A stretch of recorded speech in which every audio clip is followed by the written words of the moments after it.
All right, so thanks everybody for coming, you guys. The first roundtable of 2022, so thanks for joining us. We've got an excellent lineup of presentations for you guys. We have Amanda Stewart up next, who's going to talk to us about MAiD regulations. Okay, you take it away, Amanda. Thank you. So my name's Amanda. It's really great to be here. I'm the clinical educator for Vancouver Coastal Health's Assisted Dying Program, and I'm going to be giving you a little bit of a legislation and process overview and discuss some of the practice implications of the legislation change that happened in last year. But our program director, Laurel Pluez, is potentially going to be joining me, maybe just to fill some of the gaps and help with the Q&A at the end. She's a wealth of knowledge, of course. And so before we jump in, I do want to acknowledge the land we're joining you on today as the unceded and traditional territories of the Coast Salish peoples. This includes the traditional territories of the Musqueam, Squamish, and Tsleil-Waututh nations. And so we're very happy to be joining you and very grateful to be joining you from this land today on which we live, work, and play. So Vancouver Coastal Health's Assisted Dying Program is a relatively small team, I think, in relation to the care we provide. We are a regional program and we work to coordinate care as well as provide education around MAiD across all of Vancouver Coastal Health COCs and regions. But it is important to know that across BC, all health authorities have an assisted dying program similar to ours. So that's really important. It doesn't really matter. And sometimes our clients will cross over. And so we work closely in partnership with the other health authorities' assisted dying programs as well to coordinate care. And if somebody ends up with the wrong program, directing them accordingly based on their location in BC. So what is MAiD? It's the administration of medication by a physician or nurse practitioner to an eligible person upon their request that will knowingly end their life. Because I get this question almost every time I present to critical care nurses, I've also included there the medications and the doses, which I think are of particular interest. So in Canada, we actually have two options. So the other option is for the medication to be prescribed to the person to self-administer. We don't see that as commonly. It's quite rare. You can see there from the medications listed, it's a drink. It can be a little bit nauseating and it's not quite as reliable. So the vast majority of our clients do opt to have the medications administered to them intravenously. And so assisted dying in Canada is a growing care option. You can see that this table is from the second annual report on MAiD in Canada. I believe the third annual report comes out in June, so we're a couple weeks shy of having the national 2021 data included, but that's okay. We can see the trend is an increase. And when you look at that, it might be a little bit shocking and seem like a really steep increase in growth. Interestingly though, is that assisted deaths still make up for a small percentage of overall deaths. So despite the growth and despite this being a growing care option across the country, it's still a relatively small care option, but really important for those that do access this service. You can also see here, and just interestingly enough for us across BC, is that in BC we do tend to trend higher than the national average. So Vancouver Coastal Health in 2020 was at about 4.2%. And then I know Island Health is quite a bit higher than our average, but we on our coast and in our province overall, we do tend to trend a little bit higher. So super relevant for us in BC. So what sparked this change that passed last year? So MAiD became legal in Canada in 2016, like I mentioned. That legislation was known as Bill C-14, and it was really intended for people with intolerable suffering. However, one of the eligibility criteria was the need for somebody's death to be reasonably foreseeable. A handful of court cases took place across Canada since the legislation passed. Primarily a case that came out of the Superior Court of Quebec in 2019 that found that by barring people based on how foreseeable their natural death was, that was actually discriminating against some Canadians' sources of suffering and therefore not working in complete alignment with the Canadian Charter of Rights and Freedoms. So when the federal government took to make amendments and change the bill in accordance with these findings, they also took the opportunity to make additional amendments based on the lessons learned and how we can improve what we've seen in practice since 2016. So that's sort of what sparked the change. And in March of last year, the new bill called Bill C7 passed, and it made amendments on that original legislation in the criminal code in regards to the eligibility criteria, safeguards, creating a waiver of final consent, and the data collection that is reported across the country. So currently in Canada, the eligibility criteria includes being eligible to receive publicly funded healthcare services in Canada, being at least 18 years of age, having a grievous and irremediable medical condition, making a request voluntarily on one's own behalf, and being able to give informed consent. So the major change and removal, and what you might maybe historically remember, was that eligibility criteria that one's death be reasonably foreseeable. So that was removed. The specifics of eligibility aside, what's really important for healthcare providers to know is that it's everybody's right to apply and be formally assessed for MAiD. So we might know the eligibility criteria and we might be thinking maybe this person's not going to be found eligible. It's still our responsibility to support them to access this service and support their request to be assessed, because legally under the law it is everybody's right to apply. So by removing the natural death being reasonably foreseeable eligibility criteria, really big change, of course, because it really changes who can potentially be found eligible for MAiD, but also a really big change because for the first time in Canada, we have a two-track system. So unfortunately, we don't have time to dive into the specific procedural safeguards of each track in this presentation, but really what's important for healthcare providers to know is not everybody who's found eligible will be following the same procedural safeguards anymore. And so also because there is the two-track system and eligibility can include those not approaching their natural death, that we might need to be thinking about MAiD a little bit more and talking about it and presenting it as a care option more than potentially we were in the past when only people approaching their natural death could be found eligible. So despite what track of eligibility somebody is found eligible under, in Vancouver Coastal Health, our process overview remains the same. So the steps of the journey are relatively similar. So first, there's that patient inquiry stage. Not everybody inquires. Some people are very ready to go right to stage 1, but for some people, they're considering their options and they're maybe not ready to formally make a request. When they are, everybody has to complete a request for MAiD form that comes to the assisted dying program in their health authority. The health authority and assisted dying program care coordinators work at scheduling step 2. So a minimum of 2 independent MAiD assessments. So sometimes people, if one of the 2 original assessors finds somebody ineligible, they are welcome to request another assessment.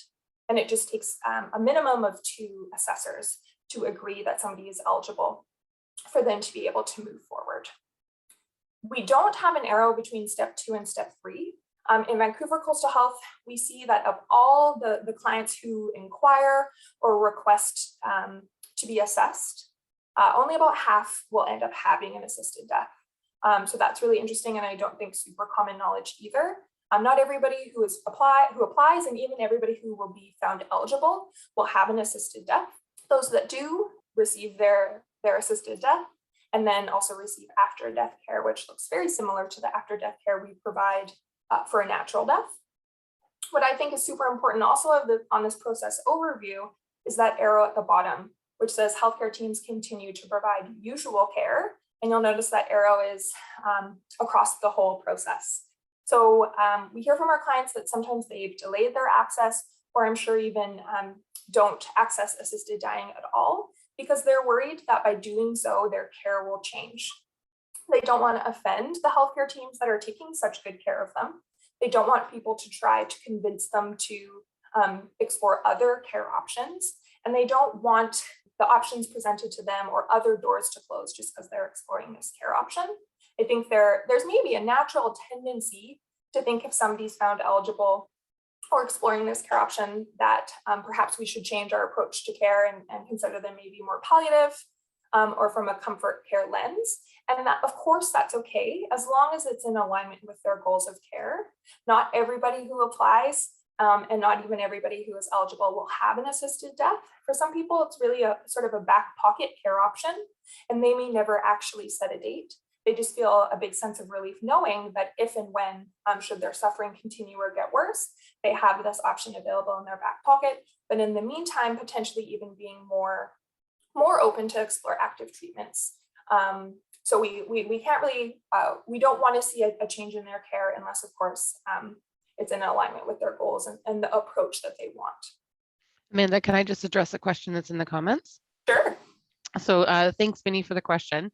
So like Amanda said, about 50% go through the process, and a lot, I'm not going to be able to give you exact percentages because we haven't run this this graph in a while, but there are patients who have a natural death, and that was a larger percentage. So usually about 20% of our patients apply, are eligible for MAiD, but because their care is sufficient, their symptoms are controlled, they don't feel like they need to enact their MAiD request. Other people transfer out of the health authority, other people withdraw their request, other people are determined and deteriorate out of eligibility. Like they may have had a first assessment, but then they lose the ability to provide consent, so then they can't have a second assessment.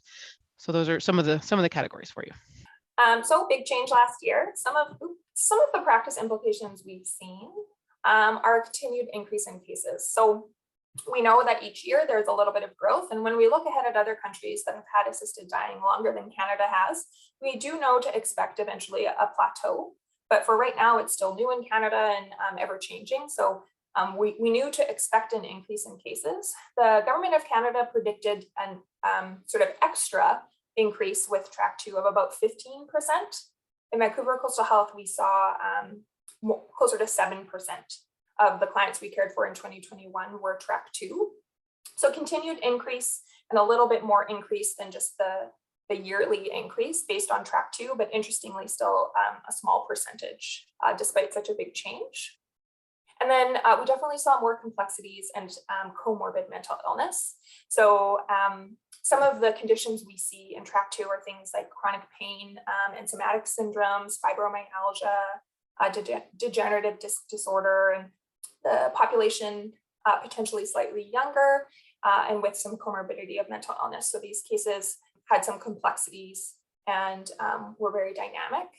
We also, of course, see an increased and continued need for healthcare provider education. So like I was saying before, now that there's these 2 tracks, that's really important for us to know. Not everybody's following the same safeguards, but potentially we need to be talking about MAiD more and really exploring this care option. And perhaps some care sites and care teams who were less exposed to MAiD are now experiencing it in their client population when they weren't before. So that education is really important. And then sort of excitingly, we've also seen an increase in organ donation following MAiD. And so this is of particular relevance for critical care. So I put this table together with some help from BC Transplant. So in Vancouver Coastal Health, the site where organ donation following MAiD can take place is at VGH ICU. This table is the overall percentage in total in BC.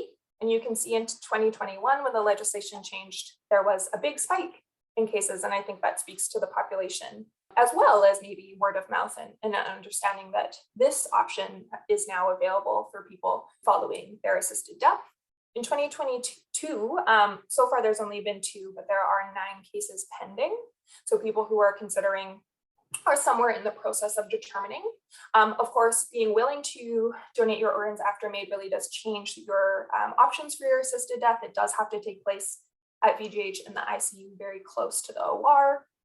It does perhaps make it a little bit more medicalized, and then there's more teams following you. So BC Transplant, the assisted dying program, likely your original care team a little bit, as well as then now the ICU team coming in closer towards the end. And then in regards to organs donated, you can see there the organs donated in BC, which is really exciting. So that in total, there have been 19 cases in BC, 9 of which came out of VGH, and then 63 organs in total, 31 of which came from Vancouver Coastal Health. So it's been a very exciting partnership, and we're sort of, as or as the years have gone by and as the cases have increased, constantly sort of evolving our practice and working closely together with BC Transplant as well as our critical care colleagues at the ICU at VGH. I myself, my background is in palliative care, and I've been present for lots of deaths, both natural and assisted, but I have to say my very first time shadowing a donation following MAiD case was very profound. So I feel very honored that this is something that we can offer. And we hear from our clients and their families a lot that it brings sort of an added meaning to their loved one's death or to their death, and is really, really profound for them as well. And I think for some part of that legacy building, which we know is really important. So we hear sentiments like that in regards to having the option to donate organs following MAiD. So overall, for our clients, some of the why is really having a quality death and having a death that really aligns with somebody's hopes and perhaps the way they've lived. But we also hear from a lot of our clients, and I think sometimes this surprises people, that for some folks it actually is about life and living the life that is living well and living a life with quality, whatever that means for them, until their end. So this is a client we cared for late in 2021, 91 with end-stage CHF, and I think she really sums it up beautifully. I'm holding my own. You see, the problem isn't holding my own. I have to suffer. I'm not scared of dying. I'm scared of getting there. So really that series of losses that perhaps she knows to expect with the future of her serious illness and the hits to her capabilities and what brings her quality. Interestingly enough, she was found eligible and never set a date. So she passed away naturally, but you can see how important and meaningful it was to her to know that this care option was available to her if she chose it. So just very quickly, some special considerations. We know now that it's everyone's right to apply. Someone requesting MAiD can change their mind at any time. That's not something that came up in the presentation, but it's really important to know. So even if a person is considering donating their organs or at any point in that process, they can change their mind, and it's okay. Maybe they're delaying, or maybe they're just completely changing their mind that this care option isn't for them, and that's always okay. Optimally managed patients still request MAiD. I think there is also maybe a tendency to feel like if our client or patient is requesting an assisted death, we must have failed them in some way. And that's not true. That's not the sentiment we hear from our clients. And it's important to know that even with the best access to resources, the most care and teams rallying around them, that clients will still request this care option because it's what they feel is right for them and aligns with their values and beliefs. Healthcare providers have the responsibility to ensure their patients are making informed decisions and have timely access to care, and this does include MAiD. We talked about that a little bit, but also that not everyone who applies will have an assisted death, and so their care shouldn't change. Just really wanting to hit that one home. So in regards to resources, Vancouver Coastal Health has an intranet site for our staff that's packed full of information, but we also have a publicly available website with very similar information. So all the resources are under the resource tab. And of course we have a frequently asked questions section. So lots of the annual reports, for example, that I pulled those graphs out of can be found here, and lots of really great information and resources to share, both for healthcare providers, but also for patients and families. And then, like I said, every health authority has a assisted dying program, and the websites and accessing that team are there as well. I always stress to people that your greatest resource is us, and to call us at any time with any questions, concerns. Maybe you need some sort of some real-time support. Your clients asked you about MAiD and you don't really know how to respond to the inquiry, or maybe you've found out a client you've been caring for a while has been found eligible and you're kind of distressed or a little bit confused, or anything in between. You can always reach out to us, and we're more than happy to support. So I'll stop my share, and then Thanks for watching, everyone, and thank you for joining us on the BC chapter of the CACCN YouTube channel. We have a lot of great content recorded, and we're just in the process of cleaning up and getting it ready for YouTube, but also from previous events we've had over the past 12 months. I would suggest subscribe and hit the notification button so you can know when the next thing is out. And if you ever want to come to our next event, we're on Facebook and on Instagram. Our links are listed below. And while I'm on the topic, if you're a critical care nurse anywhere in Canada, why don't you join CACCN? We have a ton of resources to help you be the best critical care nurse you can be. Go to caccn.ca and join us.